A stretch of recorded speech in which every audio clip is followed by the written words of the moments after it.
Programa Núcleo Transdisciplinar de Direito e Psicologia, o apresentador, professor Carlos Henrique Alves Martinez, a pessoa que vos fala. Meus amigos, senhoras e senhores, o nosso programa Núcleo Transdisciplinar de Direito e Psicologia é um núcleo que atinge acadêmicos de Direito e acadêmicos de Psicologia. Eu sou professor universitário da Faculdade da Cidade, da FTC, e professor de capacitação e aperfeiçoamento dos cursos Portal Jorge Guedes e do programa Aprender Direito da Rádio Justiça do Supremo Tribunal Federal. Nós estamos iniciando esse trabalho.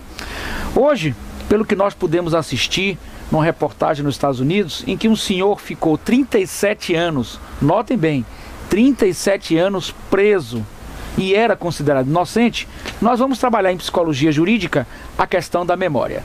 O portal Jorge Guedes irá trabalhar com o curso de extensão universitária sobre psicologia jurídica, valendo atividades complementares e até mesmo horas de estágio para o senhor e a senhora estudante acadêmico de direito. Participe, procure saber, curso de extensão de psicologia jurídica pela editora Pensar Direito. É um curso de extensão universitária de psicologia jurídica. O senhor e a senhora poderá entender melhor o direito conhecendo a psicologia jurídica. A memória. A memória é a faculdade de reproduzir conteúdos inconscientes. Assim já dizia Jung. O seu desencadeamento é feito por sinais e informações recebidas pelos sentidos que despertam a atenção.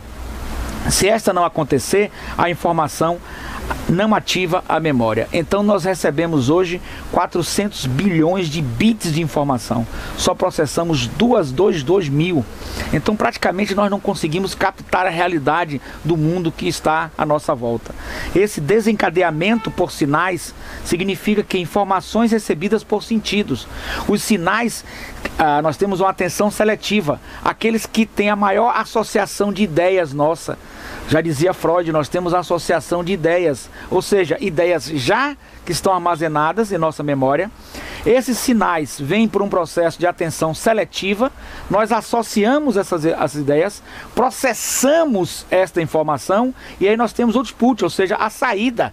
A saída o que é? A saída é, ou seja, a recuperação da memória é, na realidade, um processo que inicia-se com os estímulos externos e internos associados a nossas crenças, a nossa cultura, o que nós temos associado em nossa mente. E essa associação de ideias é um processamento de dados, é um processamento de informações que depois nos dá, então, a nossa realidade. Então nós temos uma realidade diferente dos nossos semelhantes. Nós não conseguimos enxergar a mesma realidade. Em psicologia jurídica, isso é claro. E aí nos diz o livro, que será livro também oficial do nosso curso, Psicologia Jurídica. Este livro é da editora Atlas, Psicologia Jurídica, da editora Atlas, de Fiorelli. Psicologia Jurídica, da editora Atlas, de Fiorelli, né? José Osmir Fiorelli, quinta edição, Psicologia Jurídica. Então, nós trabalhamos muito com esse livro. Então, uma vez que se preste atenção e registre o estímulo, ocorre a possibilidade de recuperar as informações. A memória possibilita reconhecer o estímulo. Então a memória ela é armazenamento e recuperação.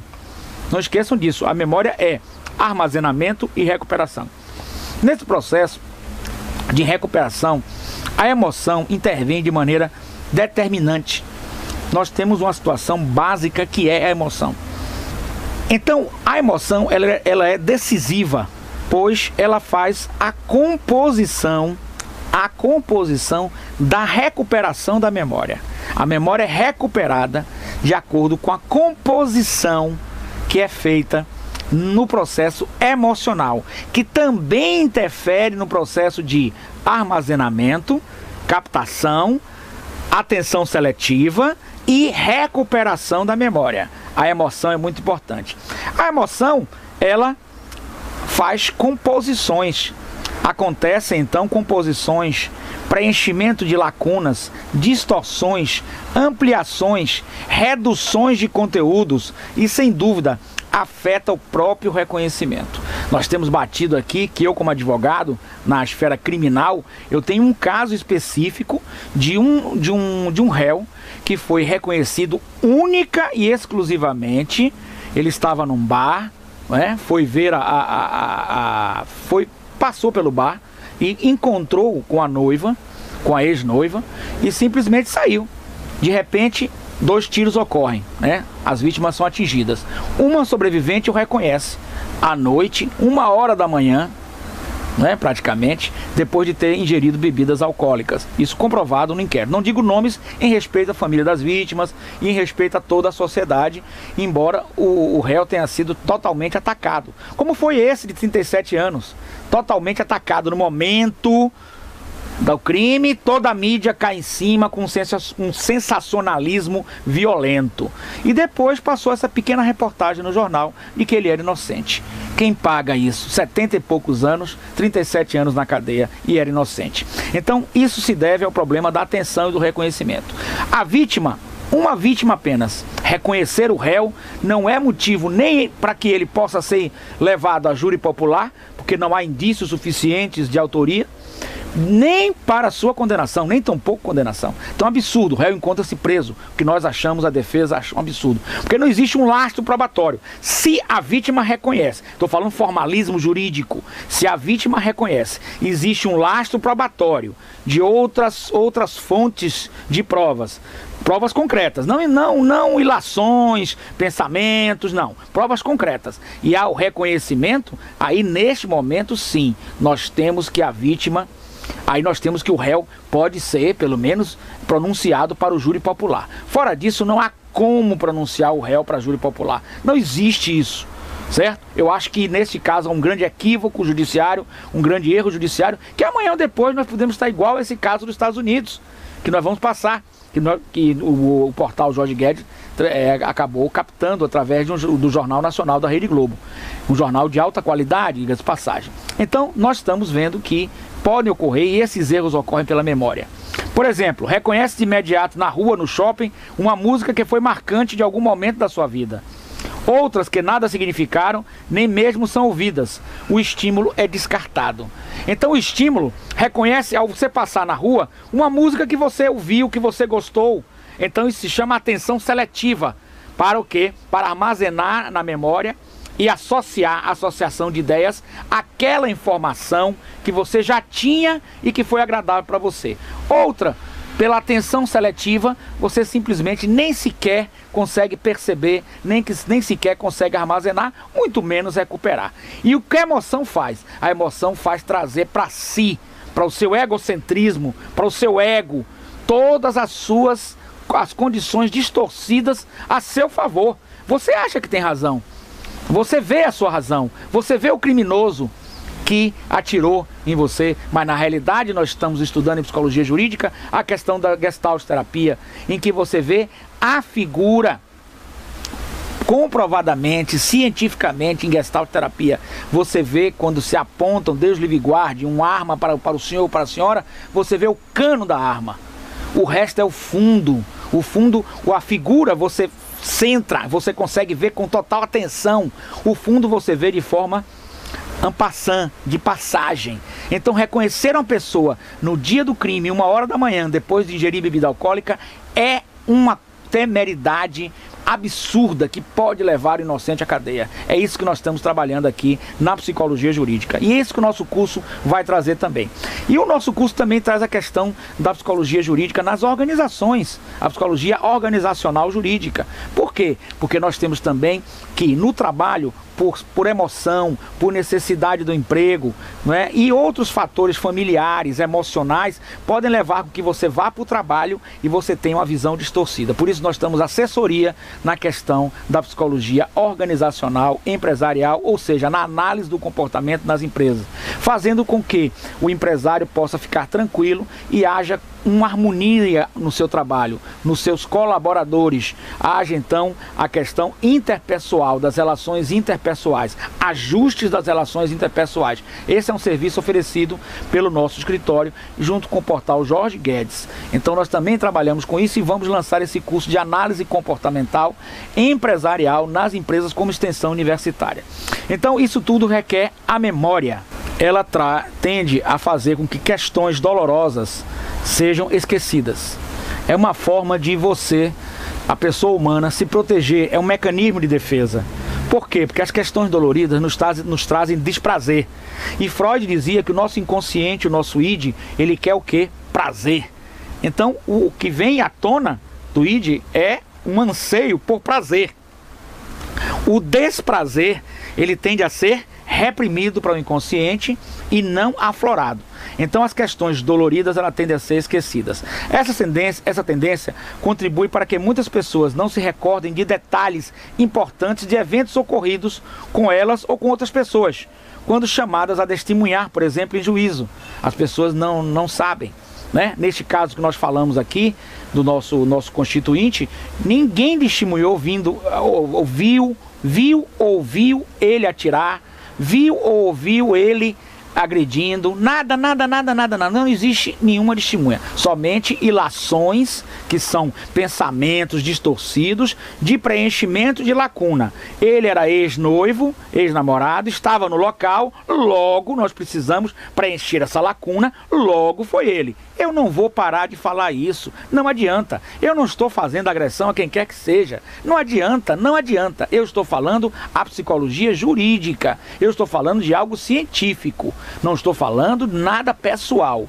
E nós estamos aproveitando o livro Psicologia Jurídica da Atlas, do professor Fiorelli. É um livro que vai ser do nosso curso. Também as pessoas, na análise comportamental nas empresas, costumam não se lembrar de certas coisas, como por exemplo o empresário, o senhor e a senhora que é empresário, tem que evitar o dano moral. E o dano moral pode acontecer com um chefe seu para com um subordinado dele. Quem vai pagar as consequências é a empresa. E nós temos então, na relação interdisciplinar, né, pessoal, nas relações interpessoais, ajustes dessas relações interpessoais, nos nossos treinamentos motivacionais, nós podemos trabalhar para que a empresa possa ter uma harmonia, um diálogo entre as pessoas, evitando o dano moral, o assédio moral, o assédio sexual. Nós estamos à disposição do senhor e da senhora empresário para análise comportamental nas empresas, porque a memória muitas vezes falha, muitas vezes a própria percepção, senso-percepção das coisas, seja no trabalho, seja na psicologia jurídica criminal, trabalhista, lá o que seja, você tende a distorcer, e essas distorções vêm pela emoção. Quando você é criticado, você tem uma emoção negativa e você pode muito bem distorcer aquelas palavras que a pessoa disse. E a pessoa poderá dizer algo a você de forma que você tenha uma emoção mais positiva, evidentemente aceite melhor aquilo e não sofra com aquilo. É um objetivo do nosso treinamento para ajuste das relações interpessoais nas empresas, que vai ser o nosso curso de análise comportamental empresarial.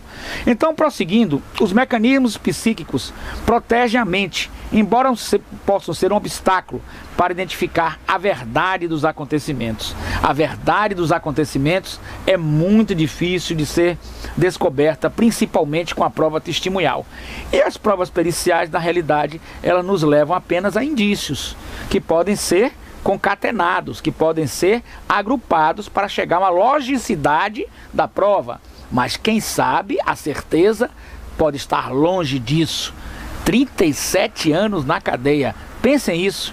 E pensem nisso, uma demissão de um funcionário equivocada porque um chefe novo chegou. Imagine, um coordenador de um curso novo chega, e esse coordenador de um curso novo chega com medo de um subordinado seu, que tem às vezes um currículo muito maior do que o seu, que ele tem medo, entendeu? Então ele quer o quê? Quer denegrir a imagem, quer tirar aquele funcionário a qualquer custo, porque ele tende ao mecanismo de proteção de si, do seu cargo, das suas vezes, e uma hipótese, evidentemente, tem casos reais nesse sentido, mas uma hipótese, da sua incompetência.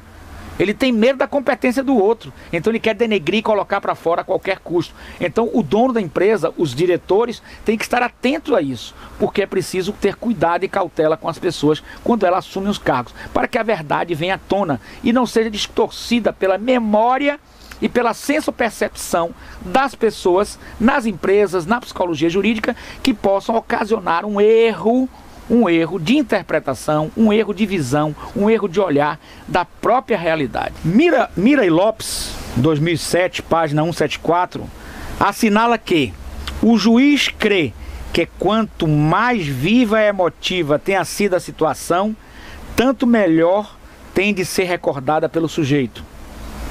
Mira Lopes que diz, foi um grande psicólogo, crê que tem que ser severo ao exigir uma recordação precisa dos detalhes fundamentais.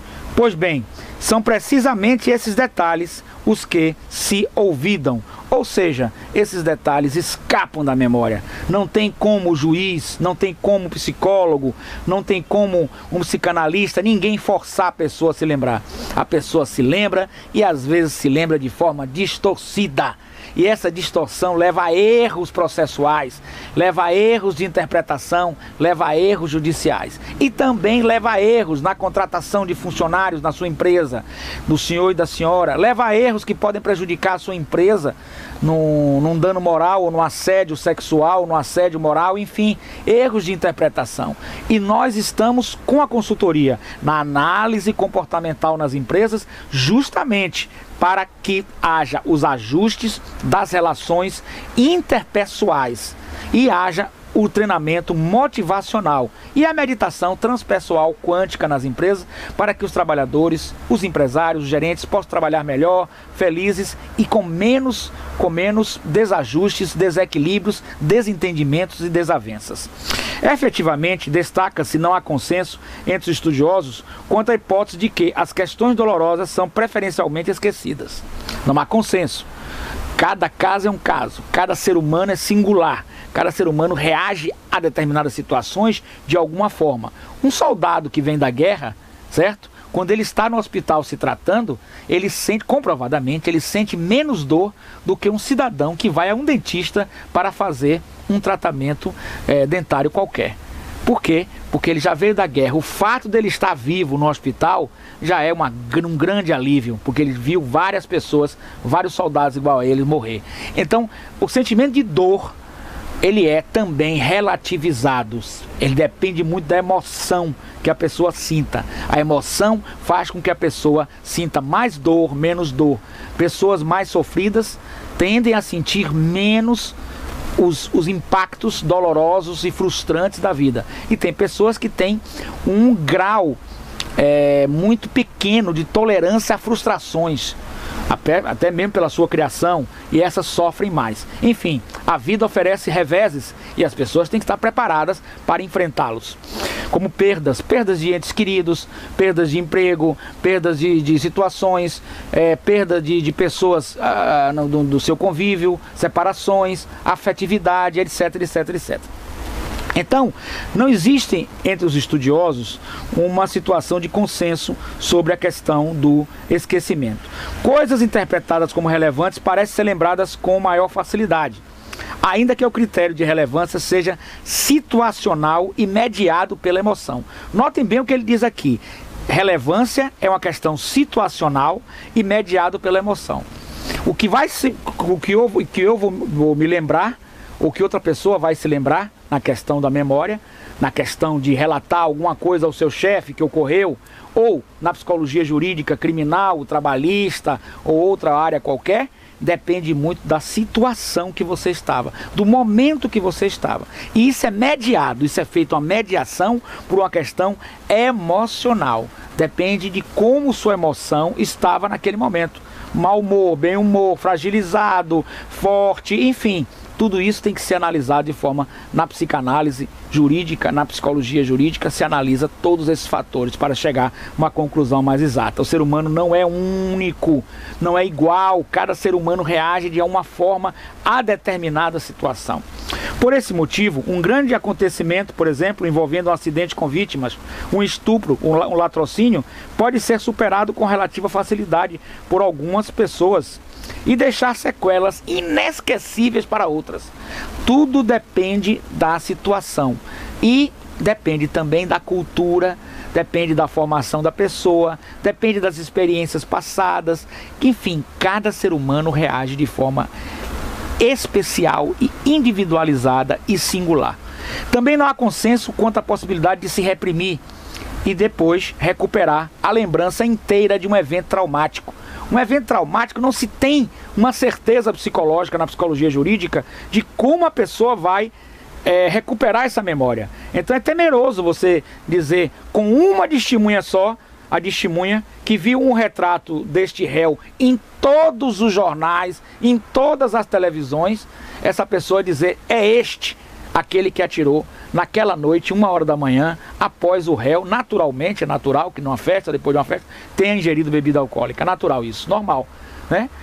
E a pessoa não tem mais o mesmo reflexo, não tem mais a mesma visão, e a própria Gestalt terapia explica isso, colocando que, apontando um cano de revólver, a pessoa, pelo impacto emocional, vai olhar a figura é o cano do revólver, e o fundo vai ter uma visão, uma atenção en passant, ou seja, de passagem, sem uma percepção perfeita. Então, afirmar com certeza, num evento traumático desse, é extremamente relativizado. Guilherme de Souza Nucci, em Direito Processual Penal, nos diz que é extremamente relativo ao depoimento da vítima, porque ela é parte interessada e não é testemunha compromissada. Por isso pode ocorrer um erro judiciário, por isso pode ocorrer um equívoco judiciário, por isso se faz necessário uma apuração minuciosa do caso e não querer apenas preencher lacunas, ilações por preenchimento de lacunas. Isso ocorre nas empresas também, nas demissões e nas demissões e nas admissões e nas próprias relações interpessoais. É preciso então o ajuste constante das relações interpessoais nas empresas. Caso contrário, nós vamos ter uma situação difícil. Qual é a situação difícil? Uma situação de erro, de equívoco e de injustiça. Para muitos, o desafio maior consiste em esquecer os eventos dolorosos. A lembrança é uma inimiga interior, reconhecida já desde os tempos de Spinoza, 2005, página 103, que observara na proposição da terceira parte de sua ética que o homem experimenta pela imagem de uma coisa passada ou futura o mesmo afeto de gozo ou tristeza que pela imagem de uma coisa presente. É muito profundo o que Spinoza fala, né? Na questão da sua proposição quanto à questão da ética. Ele nos diz que o homem experimenta pela imagem de uma coisa passada ou expectativa de uma coisa futura o mesmo afeto de gozo ou tristeza que pela imagem de uma coisa presente. A mesma coisa passada ou futura pode fazer com que ele viva o passado como se fosse o presente ou viva o futuro como se fosse o presente. Só que em psicologia, inclusive em psicologia oriental, não existe nem o passado, nem existe o futuro. Só existe o presente. Então viver o presente é muito importante e nós estamos na questão expectativa do futuro, com projeção de uma imagem nossa para o futuro, problemas, soluções, alegrias, tristezas, afetos, etc. E estamos também revivendo o passado. A memória nossa está nessa oscilação. Essa oscilação gera emoções e comportamentos nossos, quando na realidade nós temos que viver o presente, porque só o presente, verdadeiramente, né, de forma realista, ele existe. Porque o que passou não existe mais e o futuro ainda não chegou. Então, essa colocação de Spinoza é muito interessante. Portanto, compreende-se que o psiquismo é algo que está ao nosso favor ou contra a gente. E ele é um mecanismo de defesa nosso. O psique é um mecanismo de defesa nosso. É por isso que nós temos que entender muito bem. Nosso curso de psicologia jurídica, curso de extensão universitária, psicologia jurídica, com o livro-texto da Atlas, editora Atlas, do Fiorelli. Muito bom, vale a pena, participe deste curso. Esse curso está dividido em psicologia jurídica e também o nosso curso de análise comportamental nas empresas. Todos dois estão com esse livro, texto do Fiorelli, da editora Atlas. Por outro lado, a vivacidade de uma lembrança não prova que algo realmente aconteceu. Essas palavras são perfeitas. Por outro lado, a vivacidade de uma lembrança não prova que algo realmente aconteceu. Você tem a lembrança viva. Foi ele que atirou em mim. Foi ele que atirou em mim.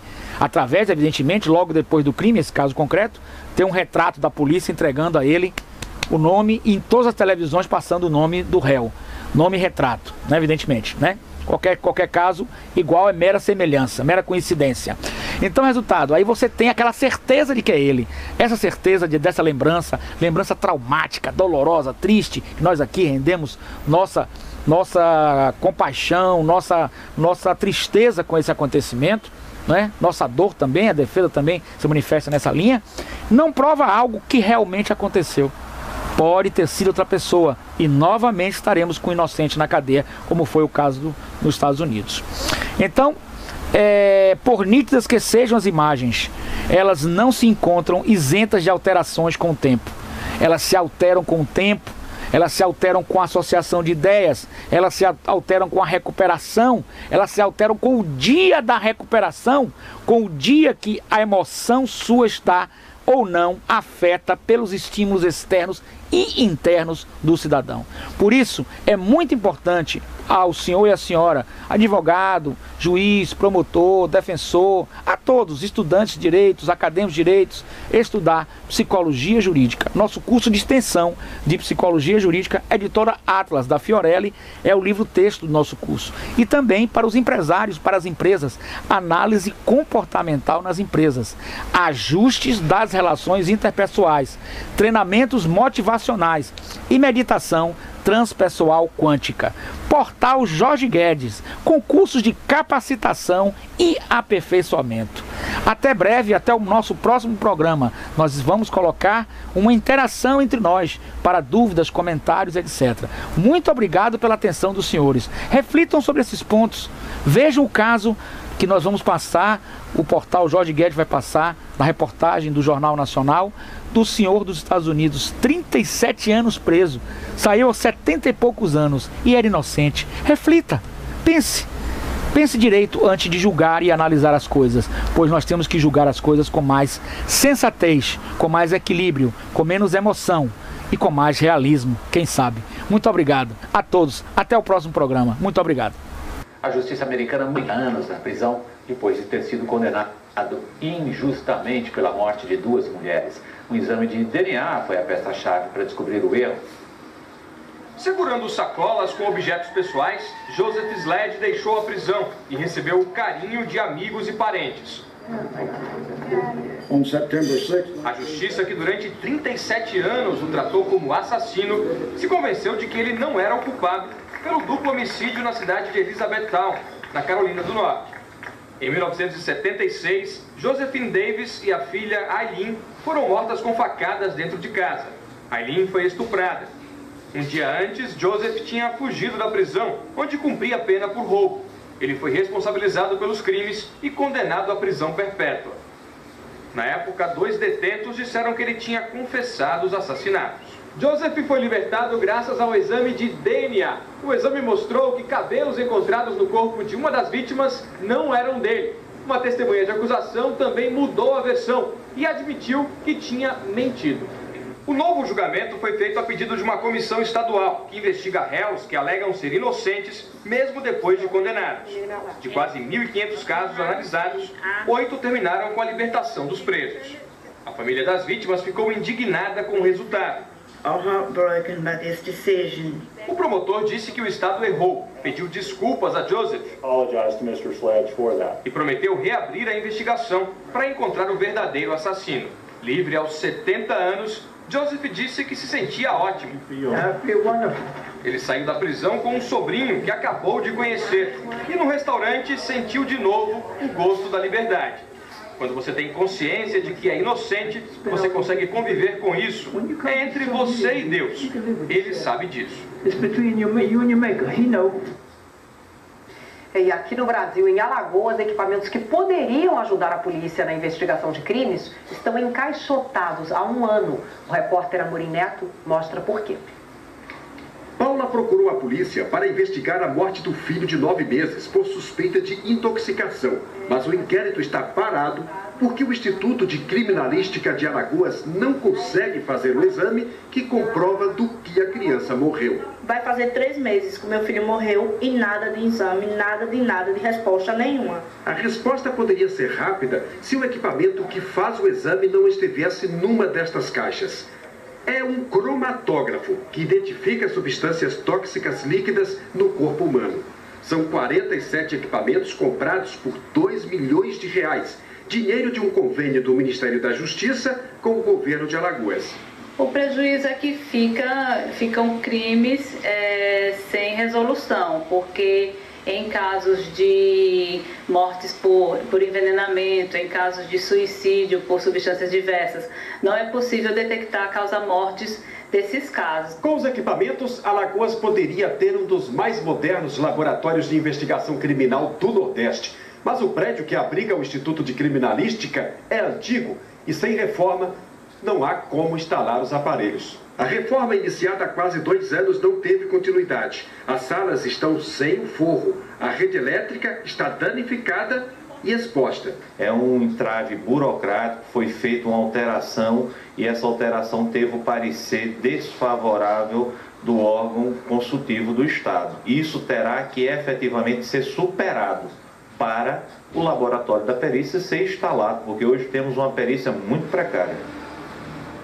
A Secretaria de Defesa Social informou que vai contratar uma empresa para dar continuidade às obras. Já em relação ao laudo da morte da criança, a Secretaria disse que a perícia será feita na Bahia.